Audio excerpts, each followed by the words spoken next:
hand and foot, right? Oh, exactly. And beyond that, it's my right foot, so I can't drive. Welcome to Muskegon Rotary.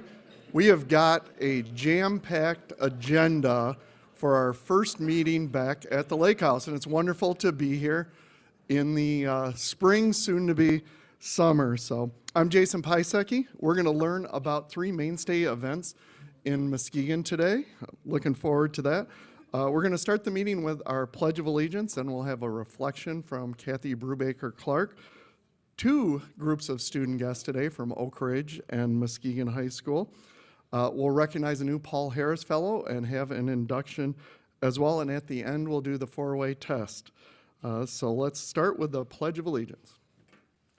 I pledge allegiance to the flag of the United States of America and to the republic for which it stands, one nation, under God, indivisible, for liberty and justice.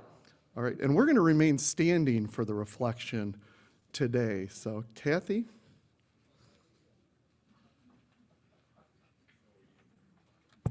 Thank you, Jason.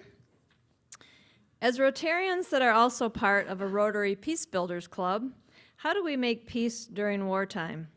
J. Heinrich Arnold, in an article entitled Peacemaking in Wartime, a Response to the War in Ukraine, writes, "Why do the nations rage and the peoples plot in vain?" asked the psalmist 3,000 years ago, Psalm 2:1. In today's terms, why did Vladimir Putin's Russia invade Ukraine in an act of war unlike anything seen in Europe for 77 years? What should be done? What military action? What sanctions? What war crime charges? As Arnold says, these are not questions we can necessarily answer. However, now is the time to pour ourselves into the task of becoming peacemakers, of fashioning peace out of war. A peacemaker will tell the truth. He or she will be bold in naming evil. Russia's attack on a sovereign state, and particularly on civilians, must be unequivocally condemned, and we must stand with the Ukrainian people by refusing to let this invasion be called anything other than what it is. However, words alone do not make peace. Peace is not a virtue that can be signaled. It must be built by actions of love.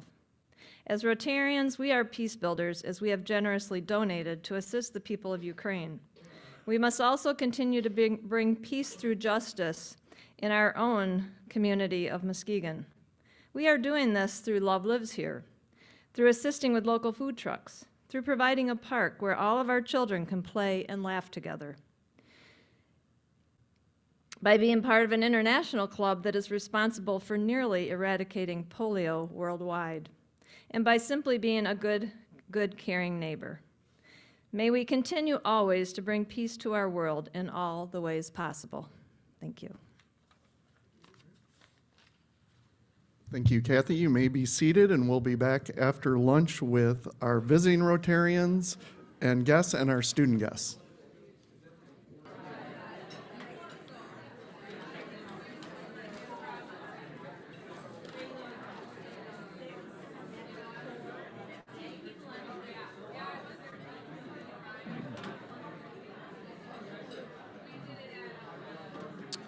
Okay, we're going to get back to the meeting. Now is the time for visiting Rotarians, guests, and student guests. So if you are a Rotarian with a guest, please make your way up to the front here. We have a lot of visitors today, so please try to assemble over to the right side, my right side of the chairs. Jackie will hand the Rotarian a mic so we can introduce the visitors. And we'll do the visiting Rotarians and guests first, and then the student guests. And when you come up, hit your mark right here so the folks on Zoom can see you. All right, if everyone can kind of make their way over here, it's kind of a bottleneck.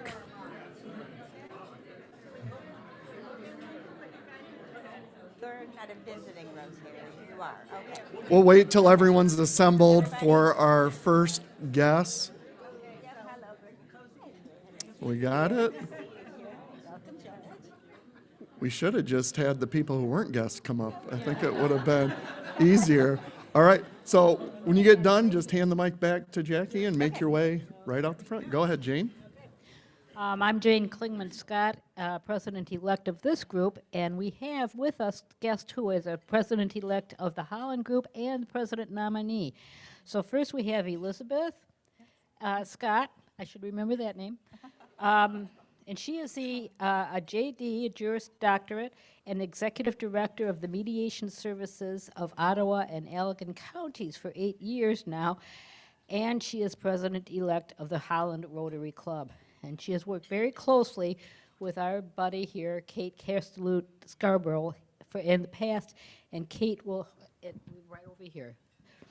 And then we have Kathy DeVries, who MBA, and she's managing broker, certified business intermediary, and realtor who owns her own business.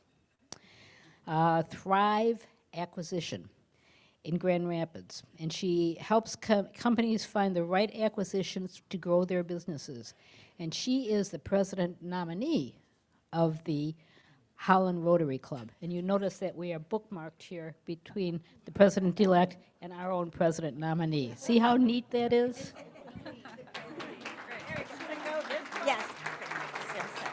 You go right back out. And you have to step up to the first one. To the first mark. Got everybody? All right. I'm Jenny McNeil, and I brought with me two special guests. I brought the Honorable Ken Hoops. He is our newest 14th Circuit Court judge. And the good news is, while he will be on the ballot, he doesn't have any opposition. So he will continue to be our judge. Yes. And then also brought with him the Honorable Maria Lattice Hoops, who is one of our district court judges. That way. Just.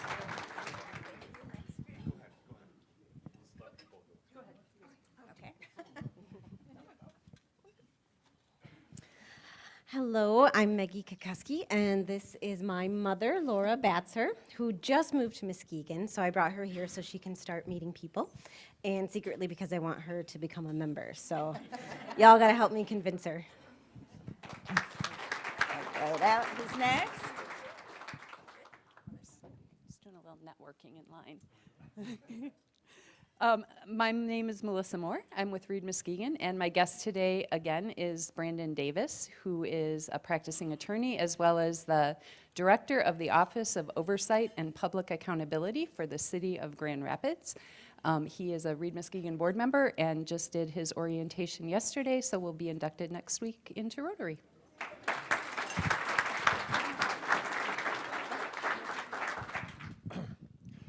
Hi, Rich Oudeman here to introduce Carolyn Bloodworth and Josh Pishorek. Carolyn is our Executive Director of Corporate Giving along with our Secretary and Treasurer of the Consumers Energy Foundation.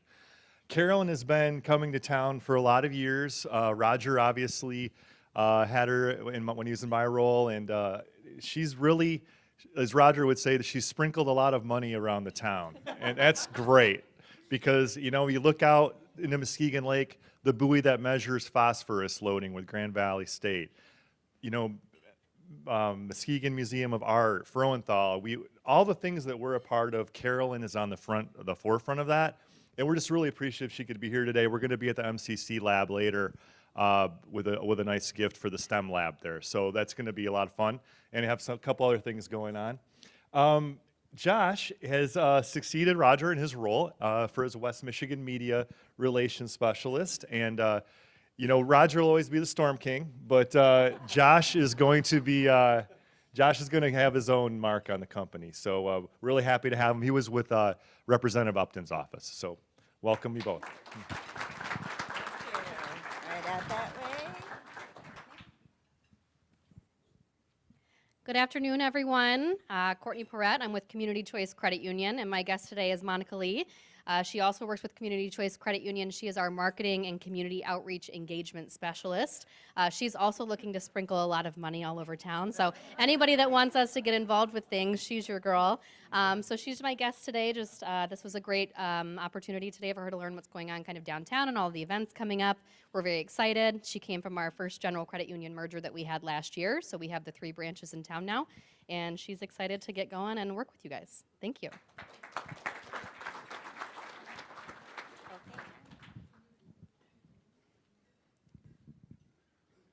Fellow Rotarians, I'd like you to meet Dr. Arnetta Thompson. She's scheduled to be inducted in the coming weeks. She completed orientation yesterday.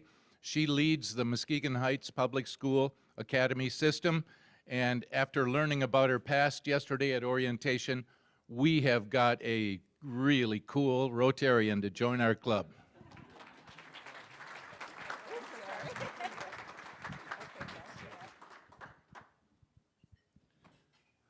Josh Silvis, joined today by Brett Batka, who is our college intern at Shoreline Insurance. Just started this week, joining us from Northern Michigan University.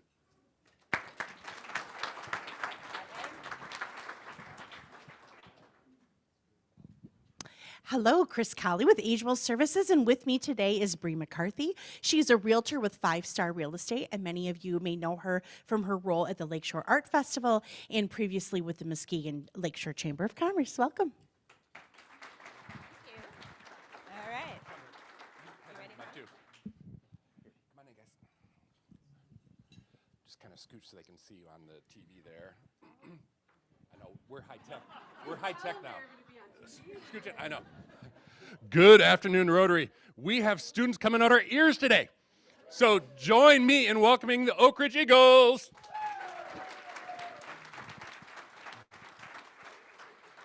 To introduce 2 of the seniors is Erin Silva. She is the counselor at the high school. All right. Hi, Rotarians. I can't wait to be a Rotarian. That's going to be in my retirement, so I can come every week. I'm Erin Silva. I'm the school counselor at Oak Ridge High School, and I'm so excited to introduce 2 very awesome students. I have Justin Smith and Delaney Rule, and I told them that they each had some time to share a little bit about themselves because we all like to hear what they're up to, right? So Delaney Rule, I'm gonna let you start. Hi, I'm Delaney. I've been a part of the basketball, softball, volleyball, and golf teams at my school. I helped found our robotics club. I'm in NHS and student council in the top 10. And she's pretty awesome. Oh, I am going to Central next year to major in biomedicine.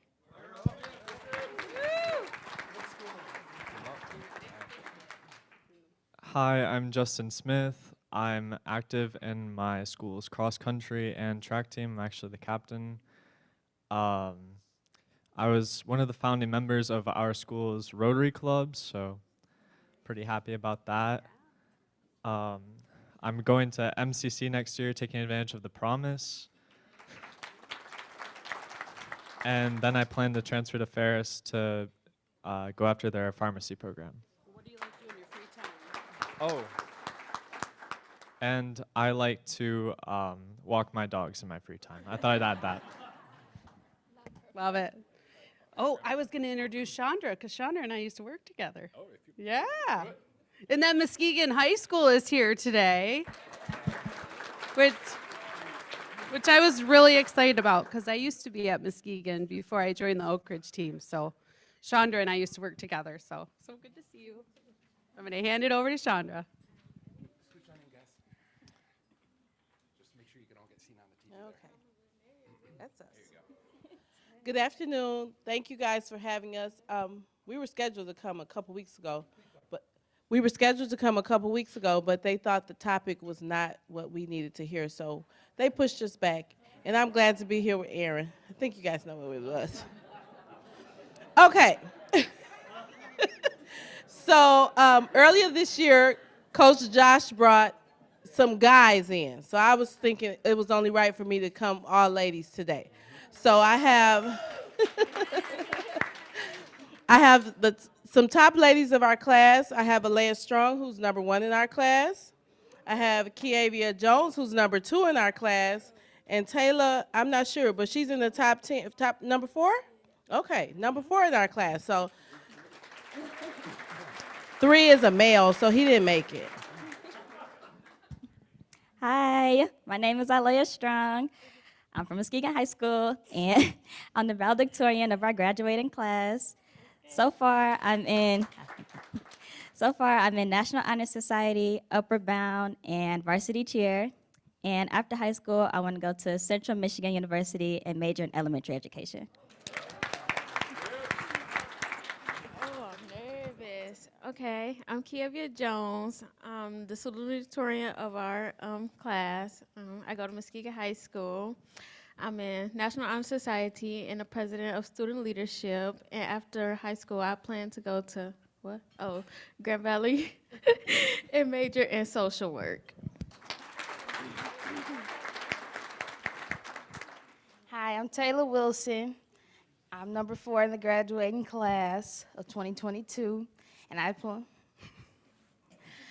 I participated in varsity track, band, and National Honor Society, and I plan to attend the University of Michigan.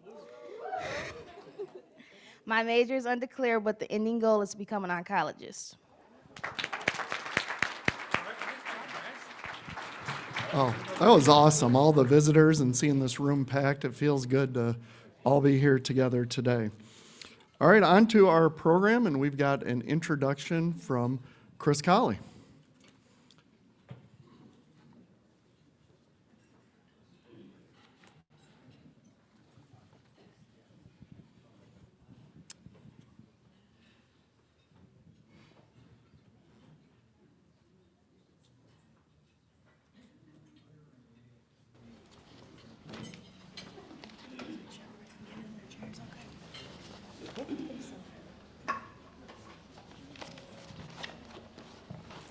Well, hello. I am really excited to be also on the board of the Michigan Irish Music Festival as a volunteer director for over 14 years and have been very involved in the special events scene here in Muskegon. So we've brought some of our hallmark organizations here to chat about what is up with special events that are upcoming in these big festivals. So today I have with me a panel of 3 guests that I'm looking forward to having this conversation with. I'm going to have each one of them introduce themselves. Carla? You didn't see that coming. Hello, my name is Carla Flanders. I am the owner of CMF Marketing and Events, and I'm the director for the Lakeshore Art Festival. Hi, I'm Jimmy. Is this on? Yep. I'm Jimmy Hegedus. My family owns Great Lakes Dental Excellence, and I am part of the Burning Foot Beer Festival as one of the directors in the Lakeshore Surf Festival. And Michigan Irish Music Festival. Well, and Michigan Irish Music Festival. That's kind of where I got my start. Hi, I'm Chris Zart, and I'm the president of the Michigan Irish Music Festival, one of the founding board members. And we started in 2000, so this will be our 21st, 22nd, 23rd, depends on how you count the years of the lost years. So, and I'm glad to be here. Thank you. Thank you so much for joining me. So COVID changed and altered festivals and events in 2020 and in 2021. Since we all have COVID brain and we can't remember what happened with the festivals, can you remind us what did you do differently in the last few years since 2019? Chris? Well, in 2020, we didn't have a festival. We didn't have one in 2021 either. But in 2020, we did a virtual festival. So if you remember, that was about, we're typically a September festival, so that was just about, 6 months into the quote-unquote lockdown. And so we did a virtual festival and had a number of bands perform virtually and send us those links, and we engaged our vendors and whatnot. So everything was virtual that year. And then in 2021, we thought we were going to be back, but the musicians could not travel internationally. So we did an event at Hackley Park last September called the Hackley Hoolie, a one-day event, and had 4 bands perform and still had some vendors and food and beverage and stuff. So we tried to make the best of our situation. Jimmy. So in 2020, we were actually going to be moving from the beach to Heritage Landing because of the erosion problem. So luckily, we weren't able to have a festival. It kind of saved us a little bit, but then we struggled through the year just operating expenses. And then in 2021, we were able to have a festival, and part of it was like coming down the stretches, we were looking at it and we were like, well, we can have it outside because they're like, well, so many people per square feet, and we're like, we have a huge beach that we can use, so we can just expand farther and farther apart, so not a big deal there. And so we went ahead and did it, and then by the time it came around, it was a huge success in 2021. It was awesome.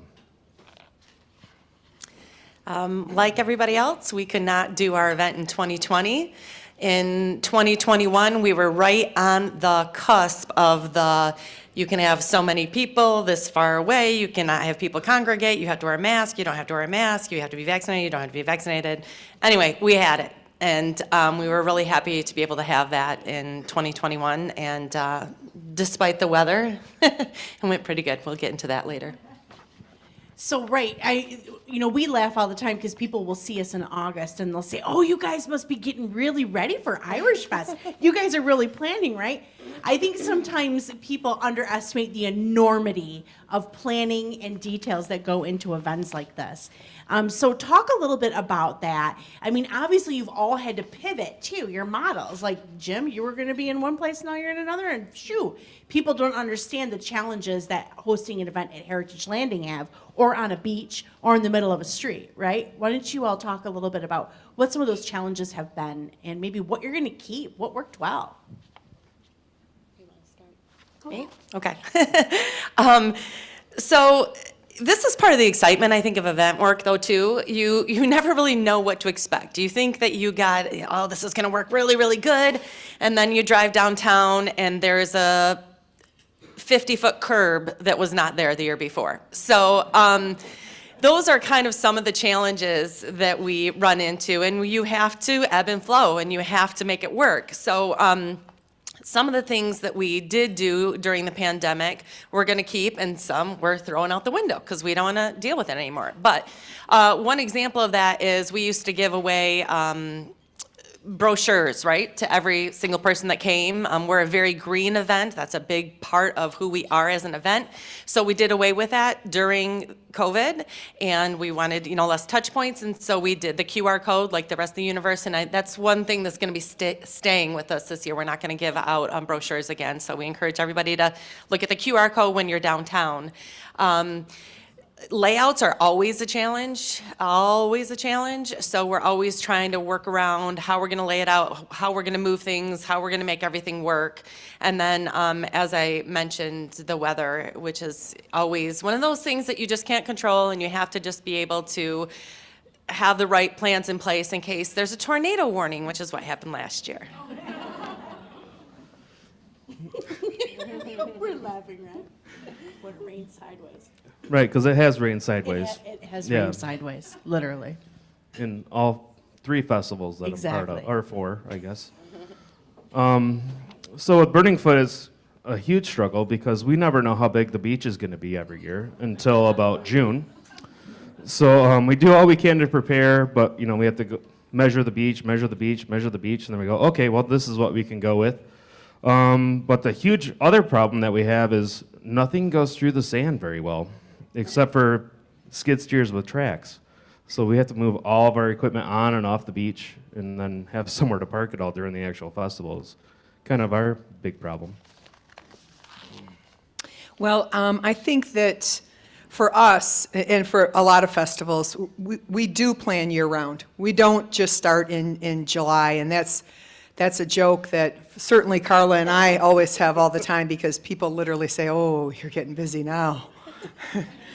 Yeah, so we do plan all year long for the event, and we've been, in our case, we've been doing it for more than 20 years. So there's been a lot of plans over the years.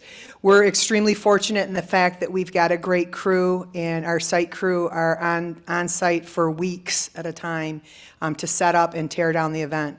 There are struggles, although Heritage Landing is a beautiful spot for us to have the festival, and all of our patrons and our vendors and our musicians love it. It comes with many struggles as far as setup and tear down, and I think that we as a community, when I say we, I'm talking about festival folks, we've made it look very easy to all of you that are patrons or sponsors, and many of you are in the room and volunteers. Thank you for that. it's not easy. And so we're always looking at what do we have to do differently. And in order to make sure that we give the patron the best experience ever, because we want them to walk away going, wow, that was so cool. We are definitely coming back.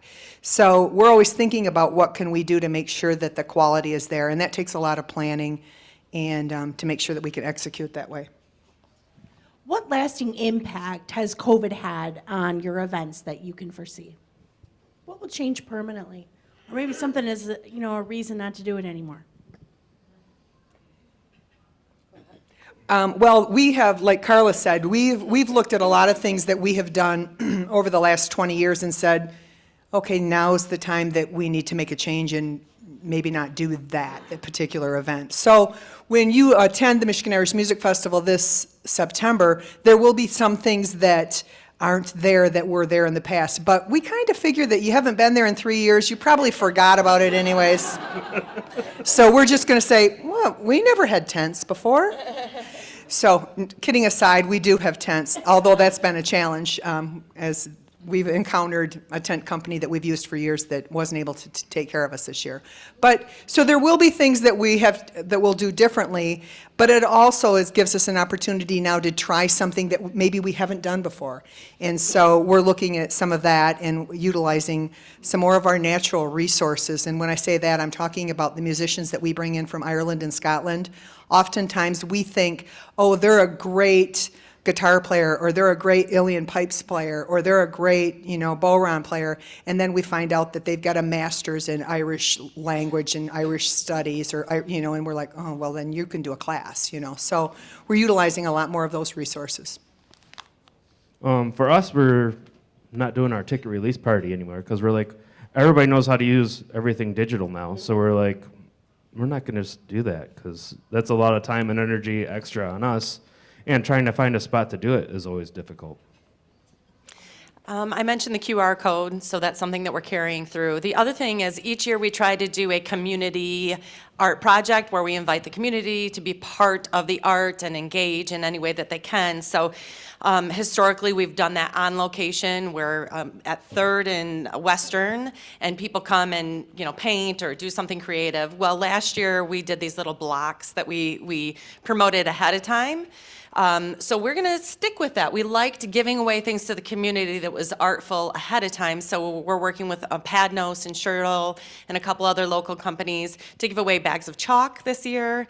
More information coming on that. And then we invite everybody to come down to our event on that Saturday between 4 and 6 and participate in Chalk the Walk, where you can get on your hands and knees and start chalking the sidewalk. So that's one thing that we're carrying through again this year.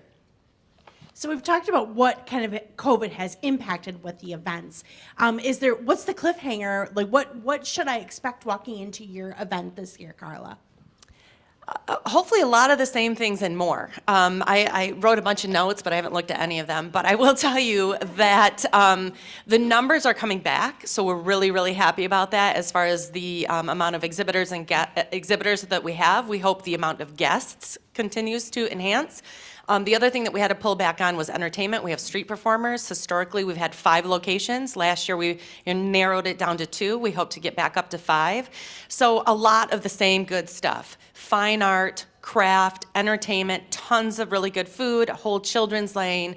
And so we're just hoping it's a really positive community event that continues to enhance our area and bring a really large economic impact to our community. For us, we're actually still growing because we're such a young festival compared to the 2 next to me. He almost called us old. No, I didn't. Wise. Yes. But so we're gonna have instead of 80 breweries, we're shooting for 90. We're gonna keep growing that way, and then with how well it was successful in 2021, we're able to go with after bigger name bands. So we're gonna do that, and then probably expand our VIP area as well. Some of the things that are different for us this year, and this is kind of a COVID change, for years we have had Friday night, the first hour free between 5 and 6 o'clock. And has anybody ever been part of that 5 to 6 free? Yeah, we're not doing that. It's over. So, yeah, I'm glad you enjoyed it because it's done. So, and part of that was a COVID-related situation to kind of thin that crowd out a little bit. So it will be a ticketed event on Friday night. Thursday night, we open Thursday. Thursday, Friday, Saturday are all ticketed. Sunday, however, from 10:30 to noon, it will be free. And music starts at 11, so it starts about an hour earlier on all of our stages on Sunday. So there still is an opportunity for free on one of those days. But some of the other things that you can expect is we have an outstanding lineup. If you can just imagine the fact that many of these musicians from Ireland and Scotland were about 500 plus days without work. Because if you all thought that you were locked up for a long time, they were locked up even longer. Literally could not go more than 3 kilometers from their home unless they had a work release, and then they were ticketed if not. So they are so happy to be back. So we have 28 bands that are lined up for our festival this year, an outstanding lineup.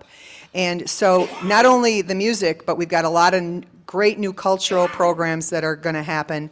So a lot of learning opportunities, and always great food and fun and beverages. But so there will be a few things that will be different, and obviously our ticket prices are going to change, and that's just a part of the times we have to keep in step with our expenses that are growing exponentially through this last couple of years. What if you already had tickets? Thank Just you, asking for a friend. Thank you, Carla. So we did have many people that bought tickets for the 2020 festival, and we said, don't worry, hold them, they'll be good in 2021. Kidding.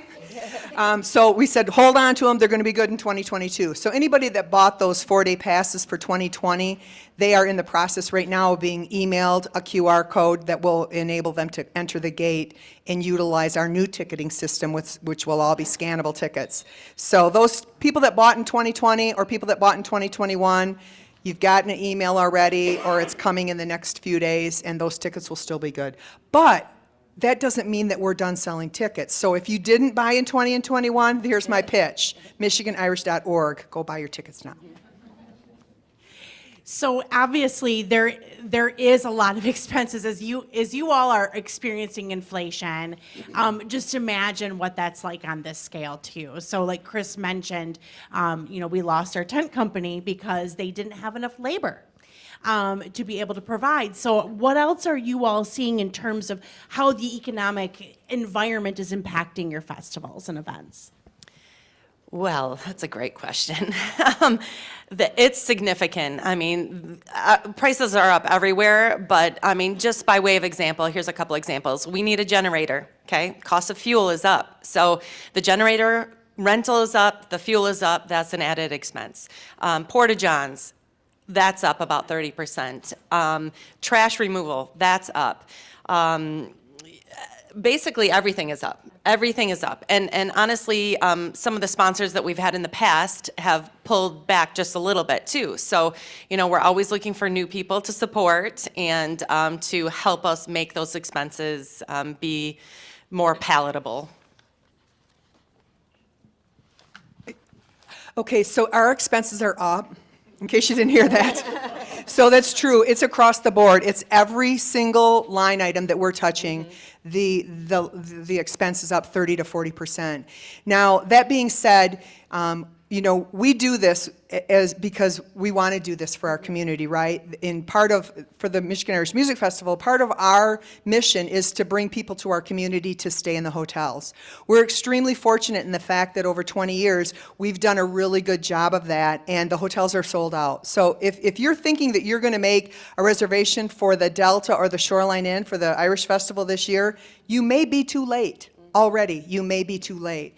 And so our goal is to fill those hotel rooms, because that ends up with accommodation tax dollars that end up going to the Convention and Visitors Bureau, so Bob Lukens can then promote our county for the whole year long. So that's part of our goal, as well as spreading the Irish culture and heritage.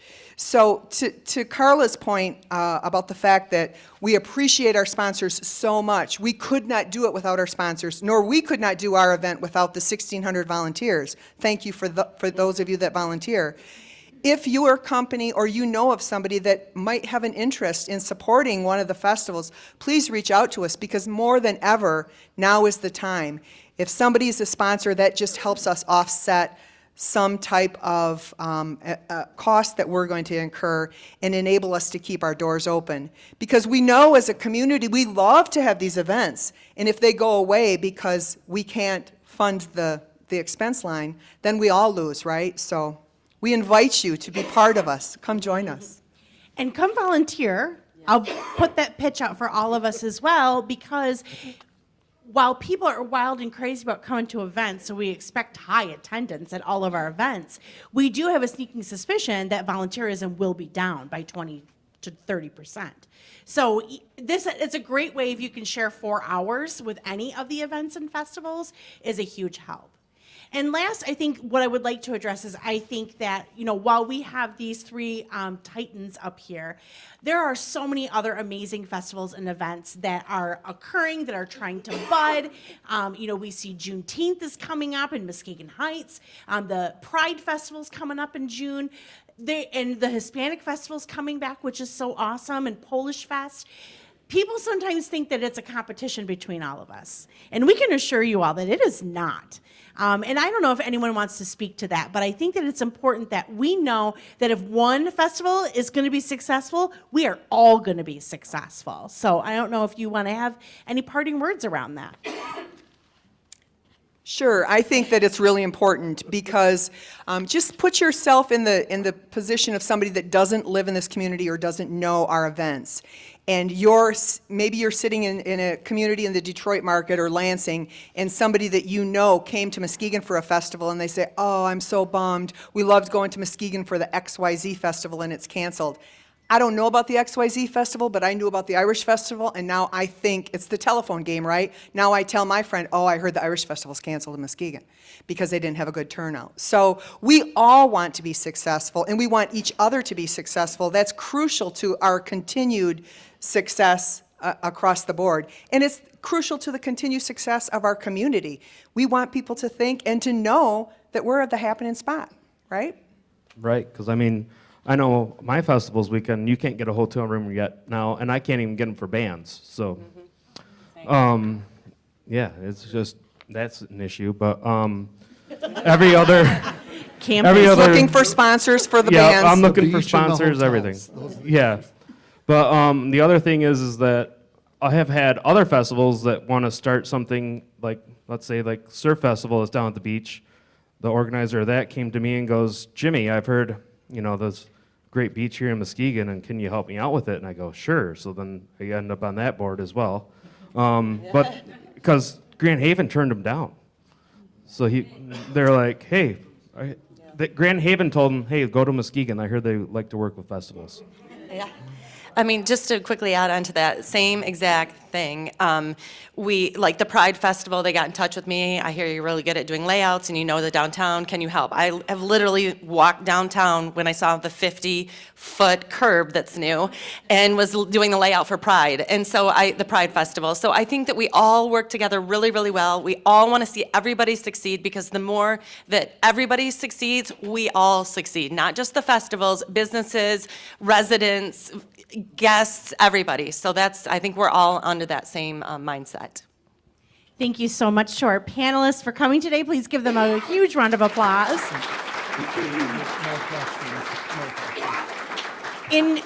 In June, you will be hearing from Jennifer and Troy about the Juneteenth event, the significance of the date of Juneteenth, as well as the great event that Rotary will be part of too. So just a little sneak peek on that coming. All right, well, thank you very much to our wonderful panel. Another round of applause. You know them all, so you can ask them questions afterwards. And our club, Carla, Jimmy, and Chris, will be making a donation to community economic development on your behalf. And once again, last round of applause for our wonderful panel. Yeah, we're good. Okay, on to birthdays. Susan Hokenboer, Morgan Carroll. Oh, Susan's on the 9th, Morgan's on the 10th, and Doug on the 11th. Is anyone here? Susan's here? Now, I ran into Bill Johansson around town, and he told me I got to work on my singing, and I think it's a lost cause. So I'm just going to signal the group to sing happy birthday, and if Bill's on Zoom, he can enjoy it. So let's sing Susan and everyone else happy birthday. Happy birthday to you. Happy birthday to you. Happy birthday, happy birthday, happy birthday. All right, happy birthday. Now on to our member spotlight. This is a feature that we've been doing this year to highlight our vocational avenue of service, and we've been mixing it up with people that are still active in their career and others that have retired and left their mark on Muskegon. We're going to hear from one of those today, our past president, Susan Crane. Hi, everyone. My name is Susan Cloutier Crane. I joined Rotary in January of 2007 after becoming the executive director of Disability Network. And when I discovered that Rotary was about community, both locally and globally, and they also worked with people who had polio, that certainly fit my bailiwick as the executive director of Disability Network, which is an advocacy organization for people with disabilities. I grew up in Montague, and I made it all the way to Muskegon, Michigan. Have a bachelor's from Grand Valley State University. 3 siblings, all live in the Muskegon area. I am a mother of no children, but a grandmother of 16. So that's amazing. I am married to Orville Crane for 6 years after my late husband, Peter Myers, died in 2012. And we live in Muskegon on the lake and down here in Florida when it's cold in Muskegon. As a result of being a Rotarian, I've been blessed with going to several Rotary International conventions. And the Rotary International Convention in Toronto had these beautiful musical instruments. And I said, we need these beautiful outdoor instruments in our Rotary Park. And so we came back, and Orville and I set forth a plan, and it became a bigger plan than we had made. And as a result of that, we have 8 parks that have outdoor musical equipment for people to play. And it's just was a fabulous project to work on along with West Michigan Symphony. All right, thank you, Susan. You know when the Cranes get involved in a project, it gets done. So it's wonderful, the impact that you've had on our community. All right, we're about ready to meet our newest Rotarian, if Merica Dobre and Eileen Stoffen can come on up here. Merica is going to do a very special induction.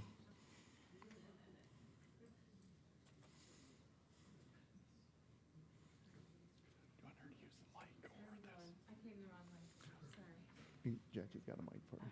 Come on up. You can stand in the middle. And the 2 marks. Yep, that's good.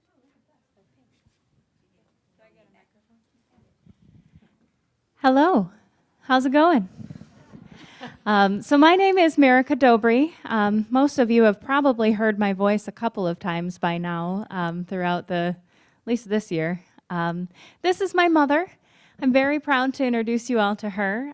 She is the Reverend Eileen Stoffen, and she went through orientation yesterday, so I would like to introduce you all to her. There's a bio. I could probably do it from scratch, but it's probably better for both of us if I follow the script. So my mom was married for 38 years to my father, Phil, until he died in October of 2018. Eileen has a bachelor's degree in English literature and a master's degree in journalism history, both from Michigan State. Yes, go white. She also has a master's of divinity from Bexley Seabury Episcopal Seminary in Chicago. And prior to becoming an Episcopal priest, Eileen taught high school English Lit and AP American Lit. As one of her former students at North Muskegon, I can tell you she was very much the hardest teacher I probably had. Might have been because I sat in the back chatting the whole time instead of paying attention, but you know, she nipped that in the bud pretty quick. She has also been a college instructor of journalism. Before that, she was a freelance newspaper journalist. Eileen has been an elected official in local politics, North Muskegon City Council, shout out to Locks back there. She reports that that was one of the funnest things she got to do, and her most fun, excuse me. That's fair. It was one of the most fun things she got to do while in North Muskegon. She is currently an appointed zoning board member for Fruitland Township. She served on the Cherry County Board, the Muskegon Civic Theater Board, and currently sits on the St. Mary's Hospital Foundation Board of Directors. She says that the most important thing to know about her, and I agree, is that you are the mother of 4 children, all of whom are very accomplished, smart, and funny. Her words, not mine, but yes, they are accurate. Time spent with all of us is lively, energetic, dynamic time, as I'm sure you can imagine. We are a competitive, talented, and very loving bunch. Your 3 grandchildren are clever and entertaining as well, and we are all happily anticipating the arrival of your granddaughter, child number 4. On this week, as we lead up to Mother's Day, Mom always tells me that we are best girlfriends, and I say the same about her. I'm very honored to sponsor you as a Rotarian. I'm very proud to be your daughter, and I hope to carry on the tradition with my own daughter. So please welcome my mom as our newest Rotarian.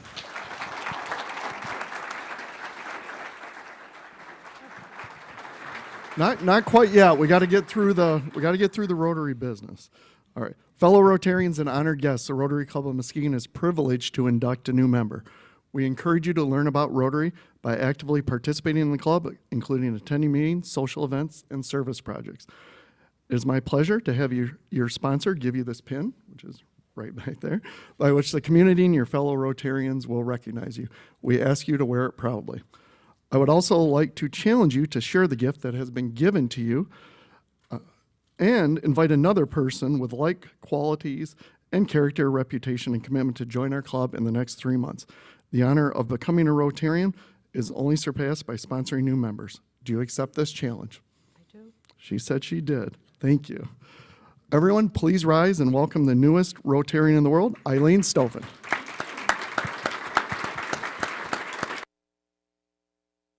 You may be seated. You also can take this great Rotary swag. Thank you very much. Welcome. All right. Ginny Sprague has a Paul Harris Fellow to introduce. Ginny.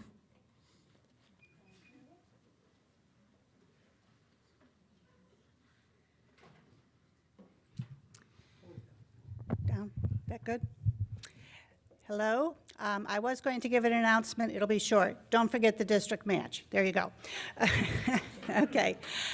It is my privilege today to tell you, visiting guests, Rotarians, and friends, we are going to be presenting a Paul Harris Fellow Award. Paul Harris founded Rotary in Chicago in 1905 with 3 business associates so that professionals of diverse backgrounds could exchange ideas and form lasting friendships. Over time, Rotary's reach and vision extended to humanitarian service. In 1957, Rotary International established the Paul Harris Fellow Award in our founder's honor to express appreciation for contributions to the humanitarian and educational programs of the Rotary Foundation. The Paul Harris Fellow Award is one of Rotary's most prestigious honors. Paul Harris once said, "Dreaming is not so bad if one dreams good dreams and makes them come true." Rotarians make dreams a reality through extraordinary projects and activities that enhance international friendship and understanding and save and invigorate the lives of people here at home and around the world. Rotary Foundation programs provide educational opportunities, food, potable water, sanitation, healthcare, immunizations, and shelter for millions of persons. Today, we will honor a deserving individual who will join the worldwide ranks of Paul Harris Fellows. To help with today's presentation, I invite Jenny McNeil to come forward and tell us about the honoree.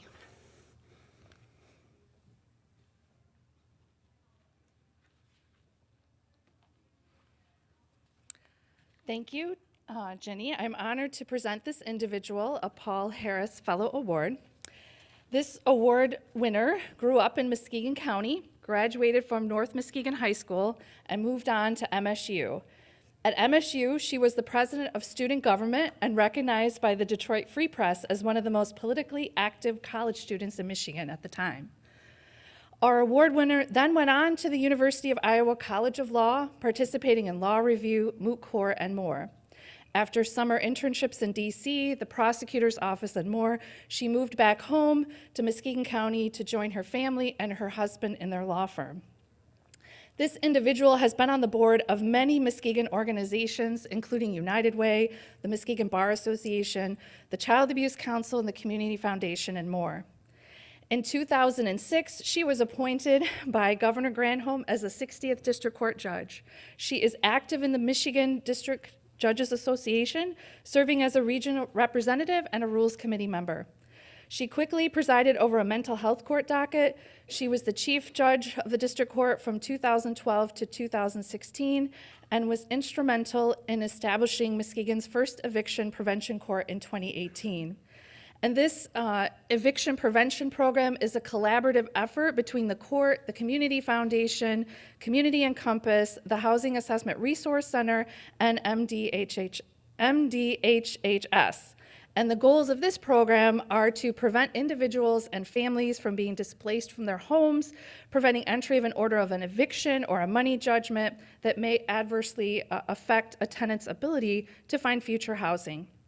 The program focused on early interventions by connecting tenants to a secure payment and a rental assistance even before the court day.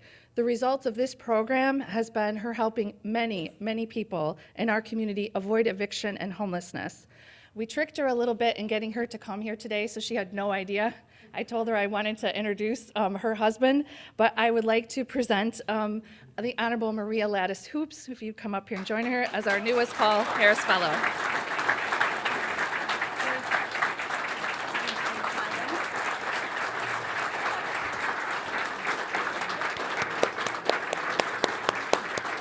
Congratulations. Today, my fellow Rotarians, we move closer to a more peaceful world as the Honorable Maria Lattis Hoops becomes a Paul Harris Fellow. Judge Hoops, you are being recognized today as a Paul Harris Fellow in special appreciation for how your life exemplifies the humanitarian and educational objectives of the Rotary Foundation. You were designated to receive this recognition by the Muskegon Rotary Club.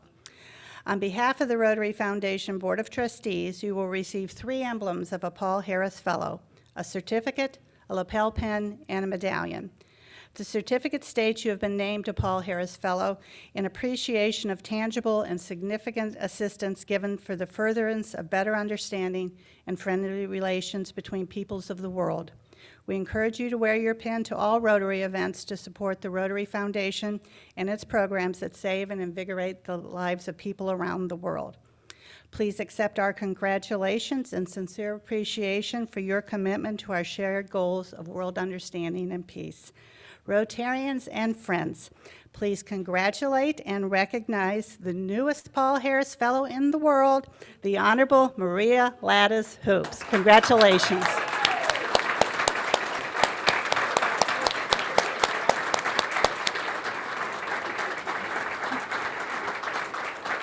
Judges get the last word. I just want to say a very quick thank you. I was totally tricked into this because I think it was Reverend Matthews, if you all remember. Reverend Matthews asked me to come when I first became a judge to be introduced, so it made sense that my husband was getting introduced, and oh, why not have your wife come along? So It's a huge honor to receive this from my very own community, and it is my passion, helping the mentally ill and the homeless. It is probably the biggest problem that we have. My favorite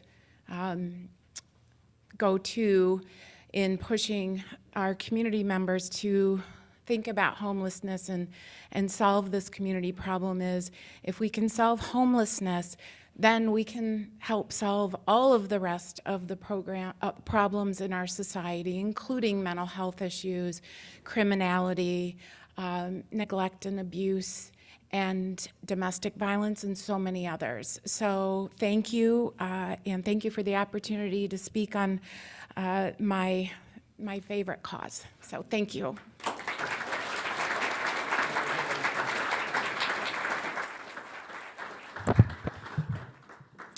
Okay, committee reports and announcements. Mark Myers and Arn Bozart, you are on the clock. See, looks like Mark's got the first step here. All right, good afternoon, Rotarians. Mark Myers here on behalf of World Community Service. I'm going to provide you with a wrap-up of the Ukraine refugee relief efforts. If you recall, RI, for a 5-week period ending in April 30, said that any donations made to the response fund, disaster response fund, would go towards food, water, shelter, and medicine for Ukrainians. So I'm happy to state that we raised $13.1 million. So how did we do? If you recall, World Community Service donated $1,500. We challenged our membership to match that, but you did more than that. You raised $4,175. And then, where's John Noling? Shout out to John Noling. He does a wonderful job with our youth. So he corralled our interactors, North Muskegon, Mona Shores, Orchard View, and Muskegon High School, to raise over $5,000. So with that, $10,750 has been raised. So thank you all. Congratulate yourselves. And then I'll mention Kathy DeVries is here from Holland. Good to see Kathy. She and I serve on the WEHOP board. WEHOP also donated $1,500 to the effort. And then we challenged Spring Lake and Grand Haven, and I'm waiting for those figures. So thank you all, and God bless Ukraine.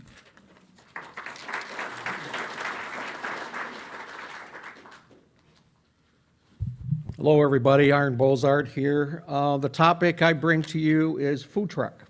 Many of you will remember that last year we did a series of food trucks, both in Muskegon Heights area as well as Whitehall Montague.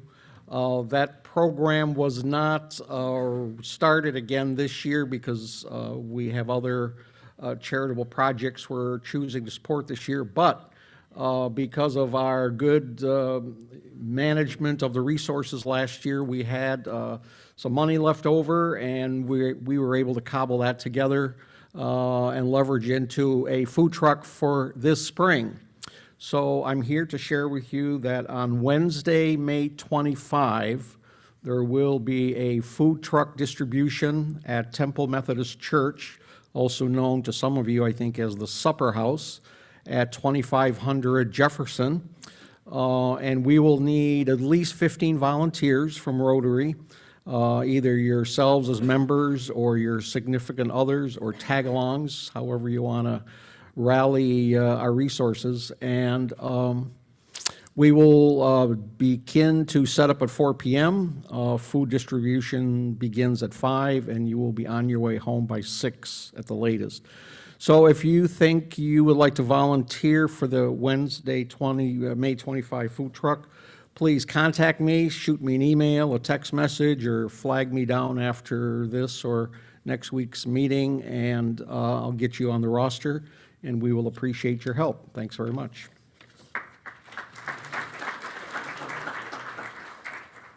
Okay, Just a couple more announcements. Our Pours for Polio fundraiser wrapped up, and we're still pulling together the numbers, but it exceeded expectations, both from the financial goals and the participation of Rotarians, so more to follow on that. Seaway Run Committee, there's a sign-up sheet there with 100 slots on it, and we've got like a dozen filled. And the Y's starting to talk some trash about Rotary's participation in Seaway Run. So if you're running in the Seaway Run or walking, make sure your name gets on the sign-up, and there's plenty of opportunities to volunteer as well. And we'll keep promoting that up till the race at the end of June. Rewind meets tonight at John Nolane's house, 2332 View Lane in Muskegon, so North Muskegon, I think. So you want to go check out Rewind. And lastly, Mark and Arn, those are some really good announcements. You guys brought your A game today. Well, Mike Vogus has prepared a little something to help us all make the perfect Rotary announcement. So Mike, I'll let you take it away. Good afternoon, Rotarians. It has been my privilege to assist with presentation support for several years now, and I appreciate the anxiety folks feel when they address a group like ours. I have been an actor and director for most of my life, and I still get jitters when it's my turn to address you. It never goes away if you truly care about what you have to say and those you are sharing it with. I tell my oral communication students, if you're not nervous in this situation, you're either drunk or stupid. I'm sure you are neither, and I would like to share 3 points with you today out of respect for what we do and for your improved presentation skills. As a theater director, I know intimately the importance of timing to good performance. In a way, I'm pleased when one of us gets in front of the camera and says, I better do this or Vogus will get upset. Okay, you got me. But my concern is for our continuous improvement. So I would be honored if you would try this out before your next announcement. 1, outline your main points if more than one. Reduce that number to a maximum of 3. If necessary, carry these main points on an index card to glance at. 2, craft an opening sentence in advance and plan on using it rather than depending on divine inspiration as you face us. And lastly, be aware of the time you are taking to share your message. We are loving, respectable Rotarians, but we also respect someone who has prepared to share their thoughts efficiently. As was once said, I like you too much not to say it. I've watched that half a dozen times, and I laugh every time. And no, I am not drunk, Mike. I'm doing my personal best here. Okay. Our raffle, Mary Beth Ramos.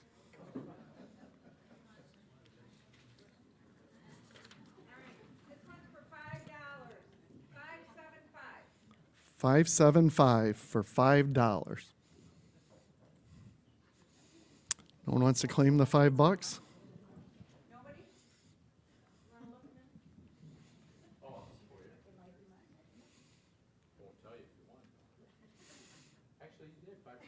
Oh, Jackie. All right.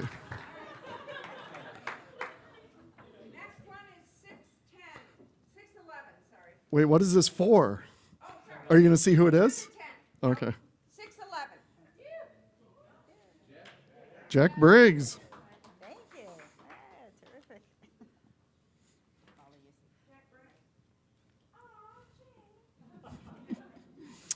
All right, finally for $20.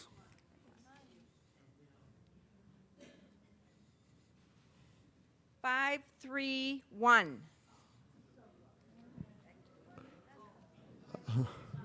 Doug Brown. Okay, that brings us to the conclusion of our meeting. We had, well, I'm going to name the guests. I was going to say I stopped at counting when I got to 20.